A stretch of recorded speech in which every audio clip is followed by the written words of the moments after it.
رمضان ہو، تہجد ہو اور رحمت ہی رحمت ہو۔ رمضان المبارک بندگان خدا کے لیے رحمتیں سمیٹنے کا بہترین مہینہ ہے۔ حضور صلی اللہ علیہ وآلہ وسلم نے رمضان کو اللہ کا مہینہ قرار دیا ہے، چونکہ رمضان میں ایک ایک سجدہ قیمتی ہے، تو اس رمضان اپنے رب کو راضی کر لے۔ زندگی محتاج نہیں ہوگی اگلے رمضان آنے کی۔ رمضان کی بابرکت ساعتوں میں ہمیشہ سے کوشش کریں کہ اللہ ہم سے راضی ہو جائے اور ہمیں بخش دے، کیونکہ روزہ اور سجدہ انسان کو رب کے بہت قریب کر دیتا ہے۔ تہجد اتنی خوبصورت عبادت ہے کہ جب کچھ ملے یا نہ ملے رب ضرور مل جاتا ہے۔ ایک سکون ہے، جب عادت ہو جائے نا تو پڑے بغیر آپ کو سکون نہیں ملے گا۔ تہجد، سحری اور پھر فجر اتنے خوبصورت اوقات ہیں کہ تہجد پڑھتے ہوئے ہم اپنے رب کے قریب ہوتے ہیں، جبکہ سحری کا وقت اتنا پیارا ہوتا ہے جیسے جنت سے ٹھنڈی اور پرسکون ہوا آ رہی ہو، اور فجر کی نماز ادا کر کے انسان کو جو ذہنی سکون ملتا ہے نا، کبھی سوچا ہے کہ ہم رمضان میں اتنا خوش کیوں ہوتے ہیں؟ کیوں ہم سب وہی کر رہے ہوتے ہیں جس کے لیے پیدا کیے گئے ہیں۔ نبی کریم صلی اللہ علیہ وآلہ وسلم نے فرمایا کہ اللہ عز و جل فرماتا ہے کہ روزہ خالص میرے لیے ہوتا ہے اور میں ہی اس کا بدلہ دیتا ہوں، کیونکہ بندہ اپنا کھانا پینا میری رضا کے لیے چھوڑتا ہے، اور روزہ گناہوں سے بچنے کی ڈال ہے۔ ایک خوشی اس وقت جب وہ افطار کرتا ہے اور ایک خوشی اس وقت جب وہ اپنے رب سے ملتا ہے۔ اب رمضان میں تہجد کو پابندی سے پڑھنا شروع کر دیں تو آپ کے لیے ہر ناممکن چیز ممکن ہونے لگ جائے گی۔ آپ اللہ کے فیورٹ بن جائیں گے، آپ اللہ کے قریب ہو جائیں گے، کیونکہ تہجد کی نماز سے انسان دنیا کی محبت سے بچتا ہے۔ تو سوچیں کہ جو انسان تہجد پڑھتا ہوگا وہ اللہ کا کتنا لاڈلا ہوگا، کتنا عزیز ہوگا، کیونکہ تہجد اللہ کی بہت ہی لاڈلی عبادت ہے۔ تہجد کے وقت نماز کے بعد دعا مانگتے ہوئے سسکیاں بھرنا اور پھر یہ محسوس کرنا کہ میرے اللہ جی میرے سامنے ہیں، تو اپنے حق میں کسی بھی چیز کو بہتر سے بہترین کرنے کی دعا مانگیں یا نصیب کا بدلنے کا کہیں تو وہ رب کریم ضرور کن فرماتا ہے، کیونکہ اللہ نے یہ نماز معجزے کے لیے بنائی ہے۔ رات کی تاریکی میں جب نرم بستر چھوڑ کر کوئی اللہ کی راہ میں اپنی نیند کو قربان کرتے ہوئے اس کے سامنے سجدہ زیر ہوتا ہے، ایسے کیسے ہو سکتا ہے کہ اللہ تمہاری دعاؤں کو رد کر دے؟ تہجد میں کی گئی جو دعائیں ہوتی ہیں وہ بند ہوئے سب دروازوں کو کھول دیتی ہیں۔ تہجد میں فرش پر کیا گیا سجدہ انسان کو عرش پر اللہ سے ملا دیتا ہے، اور تہجد کی دعا جادو نہیں ہوتی جو فوراً اثر کر دے۔ دعا تو رابطہ ہوتی ہے بندے کا اپنے رب سے، رابطہ اور رابطہ مسلسل رکھا جاتا ہے امید کے ساتھ بغیر مایوس ہوئے۔ فرض کرو اگر اللہ کن کہتے تو کون ہے جو تمہاری دعاؤں کی قبولیت میں رکاوٹ بن سکے؟ تمہارا کام تو بس اللہ کو منانا ہے، اور وہ بھی اپنی دعاؤں کی شدت سے اور یقین سے۔ مانگی ہوئی دعائیں کبھی خالی نہیں لٹائی جاتی، ان کی قبولیت کا وقت مقرر کر دیا جاتا ہے، پھر کتنی ہی تاخیر ہو جائے خیر لے کر ہی لوٹتی ہیں، کیونکہ وہ معجزات کر سکتا ہے، وہ ناممکن کو ممکن کر سکتا ہے، وہ دلوں کو جاننے والا ہے، وہ پیار کرنے والا ہے۔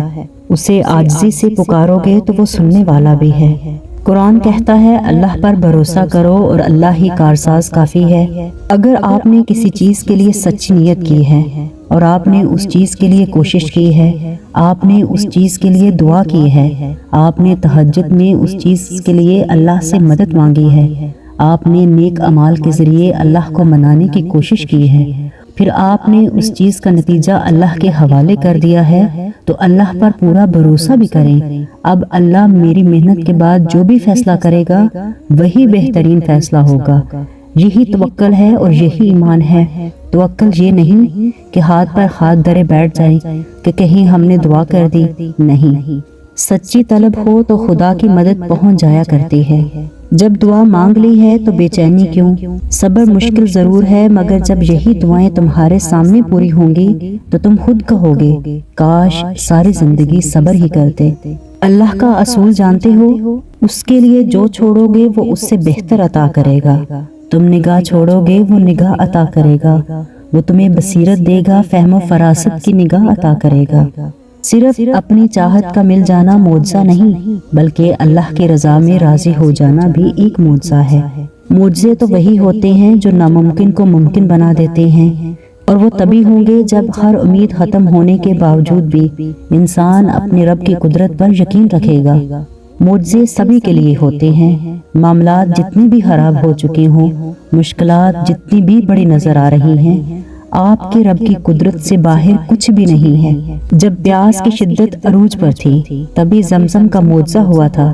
تکلیف کا بڑھنا اس بات کی دلیل ہے کہ آسانی اور سکون بہت قریب ہے، تو دعا نہ چھوڑا کریں، یقین نہ چھوڑیں، معجزے ہوتے ہیں اور ہوتے رہیں گے۔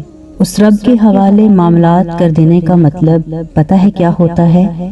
کہ مکمل یقین کے ساتھ صبر کرنا، اس بات کا اطمینان کرنا کہ جو بھی ہوگا وہی بہترین ہوگا، کیونکہ وہ رب آپ سے بے حد محبت کرتا ہے۔ وہ کبھی بھی کچھ ایسا نہیں ہونے دے گا جو آپ کو نقصان پہنچائے، اور اس کی قدرت اتنی وسیع ہے کہ وہ آپ کی سب دعاؤں کو قبول کر لے گا۔ تو جب معاملات اس کے سپرد کر دو تو خود کو ہر پریشانی سے آزاد بھی کر دیا کرو، کیونکہ وہ بہترین کارساز ہے، وہ تمہیں کبھی بھی تنہا نہیں چھوڑے گا۔ اللہ کہتا ہے کہ اے ابن آدم، جب تک تو مجھ سے دعائیں کرتا رہے گا اور مجھ سے اپنی امیدیں اور توقعات وابستہ رکھے گا تو میں تجھے بخشتا رہوں گا، چاہے تیرے گناہ کسی بھی درجے پر پہنچے ہوں، مجھے کسی بات کی پرواہ نہیں۔ اگر تمہارے نصیب میں بہتر ہوا تو تمہاری تہجد کی دعاؤں سے تمہیں وہ جلد حاصل ہو جائے گا جس کا تمہیں انتظار ہے، جس کے لیے تم روتے ہو، جس کے لیے راتوں کو اٹھ اٹھ کر دعائیں کرتے ہو۔ سورہ یوسف ہمیں سکھاتی ہے کہ مومن کی آزمائش پوری کی پوری خیر کا باعث ہوتی ہے، بس اللہ کے ساتھ جڑی امید کو ناکام نہ ہونے دے۔ تو سنو، اللہ پر یقین رکھنے والے مایوس نہیں ہوا کرتے، بلکہ اپنا معاملہ اللہ کے سپرد کر کے بے فکر ہو جایا کرتے ہیں، پھر اللہ بھی ان کے ساتھ خیر کا معاملہ کر کے انہیں ہمیشہ کے لیے خوش کر دیتا ہے۔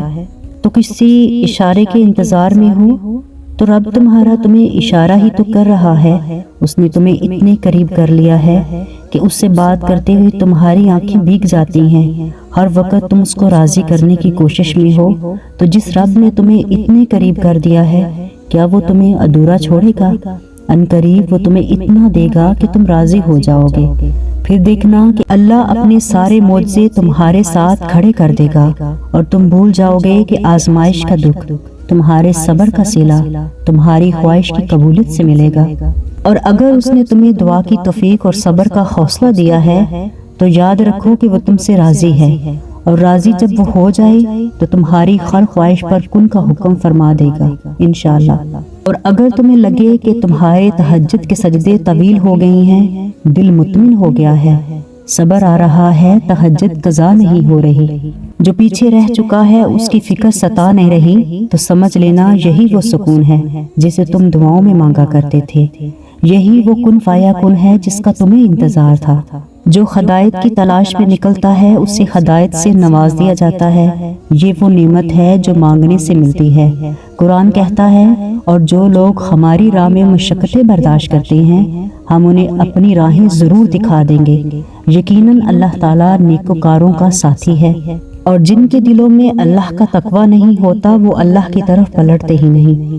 جانتے ہو کہ دل صرف محبتوں کے چکر میں اداس نہیں ہوتے، بلکہ اللہ کے حق میں کمی کرنے سے، جھوٹ بولنے سے، نمازیں چھوڑنے سے، قرآن کو نہ پڑھنے سے، خیانت کرنے سے، یہاں تک گانے سننے سے بھی دل کا سکون رخصت ہو جاتا ہے۔ جب سکون صرف اللہ کے ذکر میں ہے۔